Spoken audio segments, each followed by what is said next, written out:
ओम श्री गुरुवे नमः। ओम शांति ही शांति ही शांति ही। प्रणाम भगवान। भगवान अभी हमारा सत्संग जीवन मुक्ति विवेक श्री स्वामी अखंडानंद सरस्वती जी महाराज द्वारा विरचित बड़ा ही प्यारा और सरल ग्रंथ, और स्वामी जी ने इसमें प्रवचन के माध्यम से इस ग्रंथ की रचना की है। 20 प्रवचन हैं और हर प्रवचन में 15-16 पेज हैं। तो आज प्रवचन नंबर 7 लेते हैं भगवान, और इसमें भी पेज वाइज हमने इनको एक पार्ट में बदल दिया है। तो पहला पार्ट प्रवचन नंबर 7। कल गुरु पूर्णिमा आएगी, वैसे कल जीवन मुक्ति की थोड़ी सी बात तो कही थी। आप इन बातों पर थोड़ा सा ध्यान दें, यह बात जरूरी है। पहली बात तो यह है कि संसारी लोग बंधन को ही नहीं समझते, वे तो बंधन को सुख का साधन मानते हैं। यदि स्वाभाविक रूप से माता के गर्भ से 2 बच्चे बिल्कुल एक साथ जुड़े हुए पैदा हों तो डॉक्टर लोग उनको अलग अलग करने की कोशिश करते हैं। कभी कभी 2 बच्चे आपस में ग्रंथि सहित बंधे हुए पैदा हो जाते हैं, तब डॉक्टर लोग प्रयास करके उन दोनों बच्चों के बीच में जुड़ी हुई ग्रंथि को, नली को काट देते हैं। डॉक्टर लोग यह प्रयास इसलिए करते हैं कि उन बच्चों का अलग अलग रहना जरूरी है, अन्यथा उन दोनों का जीवन बंधन में पड़ जाएगा और वे कोई काम ही नहीं कर सकेंगे। मैंने साधुओं से ऐसा सुना था कि एक कोई बहुत बड़ा छोटा बच्चा था। उन्होंने कहीं सोने की छोटी सी गिन्नी असरफी देखी। उसने उसको हाथ में उठा लिया और मुट्ठी बांध ली। अब वह मुट्ठी ऐसे बंध गई कि लोगों से नहीं खुली। डॉक्टरों को दिखाया गया, उन्होंने भी कोशिश करके देख ली। वह गिन्नी हाथ के भीतर और मुट्ठी बंधी हुई। वह गिन्नी ऐसे जम गई कि बच्चे की मुट्ठी खुले नहीं। डॉक्टरों ने कहा कि ऑपरेशन करना पड़ेगा। उधर से कोई महात्मा आए, उन्होंने पूछा कि क्या बात है। लोगों ने कहा कि इस बच्चे की मुट्ठी में गिन्नी बंध गई है, मुट्ठी खुलती नहीं है, न इस बच्चे से खुलती है, न हम लोगों से खुलती है, और न डॉक्टर से खुलती है। डॉक्टरों का कहना है कि अब तो ऑपरेशन करना पड़ेगा। महात्मा जी ने कहा कि नहीं, ऐसा नहीं है, ऑपरेशन की कोई आवश्यकता नहीं है, आप लोग चिंता न करें, देखो भगवान सब ठीक करेंगे। आप यह बताओ कि आप लोगों के घर में और गिन्नी है? लोगों ने कहा कि हाँ है। महात्मा ने कहा कि उसको ले लो तो आओ। जब दूसरी गिन्नी लाकर के उस बच्चे के सामने रखी, तब उसने दूसरे हाथ से उसको पकड़ने की कोशिश की। लोगों ने उसका दूसरा हाथ पकड़ लिया।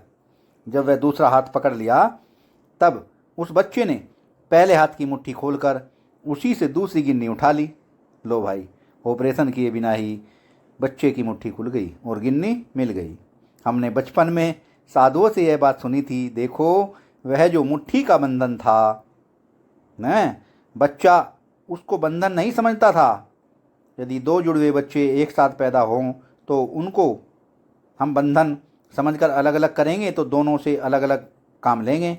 बंधन का अर्थ यह होता है कि आप अपने मन की निर्बलता से संसार की कई अवस्थाओं में बंधन में पड़ गए हैं। वाह भगवान वाह।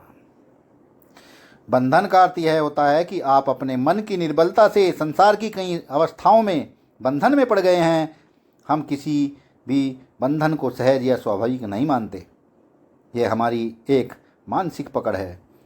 जब उसके खिलाफ कोई काम होने लगता है, तब हम समझते हैं कि हमारे ऊपर कलेश का पहाड़ टूट पड़ा। प्रश्न यह है कि यह तो तुम बंधन मिटाना चाहते हो, वह क्या है? प्रश्न यह है कि यह जो तुम बंधन मिटाना चाहते हो वह क्या है? धन प्राप्ति होने पर हम सुखी हो गए, धन हरण होने पर हम दुखी हो गए, जन मरण अथवा जन जन्म होने पर हम सुखी हो गए, जन मरण होने पर हम दुखी हो गए। हमने सुख के यह साधन जुटाए, यह कर्तव्य। हमने भोग के यह साधन जुटाए, यह कर्तव्य। मैं करता हूँ, मैं भोगता हूँ, यह सब असल में बुद्धि की ही ग्रंथियाँ हैं। अब रही बात स्वाभाविकता की। आप स्वाभाविकता किसको कहते हैं? आप स्वाभाविक किसको कहते हैं? यह लोगों के चित्त में, बुद्धि में स्वाभाविकता की जो परिभाषा बैठी है वह अभी तक हमारी समझ में नहीं बैठी है। लोग सार्वजनिक रूप से स्वाभाविक किसको कहते हैं यह हमको मालूम नहीं। हाँ, हम यह जानते हैं कि शास्त्रों में स्वाभाविक को भी जन्य कहा जाता है। स्वभावोध्यात्म उच्यते। हम अपने जीवन में कोई काम करते करते, कोई भोग भोगते भोगते, कोई बात सोचते सोचते वैसा करने की, भोगने की, सोचने की जो आदत डाल लेते हैं वही स्वाभाविक हो जाती है। फिर उसी के अनुसार माने आदत जन्य स्वाभाविक जीवन जीते हैं। एक सज्जन बोले कि हमारी तो आदत पड़ गई है कि दातून करने से पहले 10-15 मिनट हाथ पांव हिला लें, तब शौचालय में जाने पर सोच होता है। तो मेरे भाई, यह आदत तुम्हारी डाली हुई है। एक सज्जन कहते हैं कि यदि हम दूध न पिएं तो हमको टट्टी नहीं होती है। उन्होंने अपनी आदत बिगाड़ ली है। यह आदत प्रकृति से या ईश्वर के घर से नहीं आई है।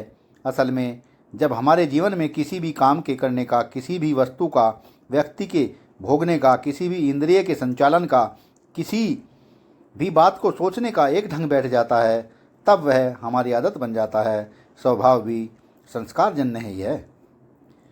मूल मृत्तिका में घट नहीं है, वह गड़ा हुआ है। मूल जल में तरंग नहीं है, वह वायु से पैदा हुई है। मूल अग्नि में लपटका उठना नहीं है।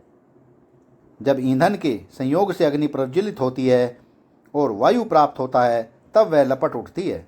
असल में देखते देखते, करते करते हम लोगों की ऐसी आदत पड़ गई है कि बहुत सी बातों को हम स्वाभाविक रूप से स्वीकार कर लेते हैं और उनमें जो असंगति है उस पर विचार नहीं करते। हमसे प्रबुद्ध आनंद ही कई बार कह देते हैं कि ऐसे बोलने की हमारी आदत पड़ गई है। अब ल्यो, बोलने की आदत कोई ईश्वर के घर से आई नहीं। ईश्वर के घर से तो नहीं आई, प्रकृति के घर से तो आई है ना। प्रकृति के घर से तो आई नहीं है। हमारे गुरुजी थे, उनका नाम था पंडित राम भवन उपाध्याय। वह व्याकरण के बड़े भारी विद्वान थे। वह पढ़ाते पढ़ाते बीच में बोलते थे, ओल्यो। हाँ, एक दिन मैंने पूछ ही लिया कि यह ओल्यो क्या है। मैं उनका बहुत ढीठ विद्यार्थी था।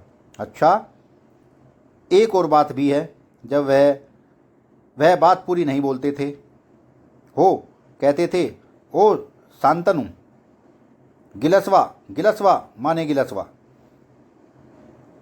जिसमें पानी पीते हैं। मैं हाथ जोड़कर खड़ा हो गया। मैंने कहा, महाराज, गिलसवा को मांझ दूँ कि गिलसवा में पानी ले आऊँ कि गिलसवा को पटक दूँ? आखिर गिलसवा को क्या करूँ? इस प्रकार वह पूरी बात नहीं बोलते थे, बात अधूरी ही बोलते थे। इसको वह कहते थे कि ऐसी हमारी आदत पड़ गई है, ऐसा बोलने का स्वभाव बन गया है। आप लोगों ने राम आश्रय तो बहुत सुना होगा ना। वृंदावन में एक हमारे पंडित जी थे।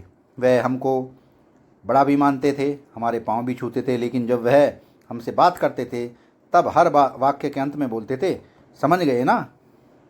हाँ, समझ गए ना?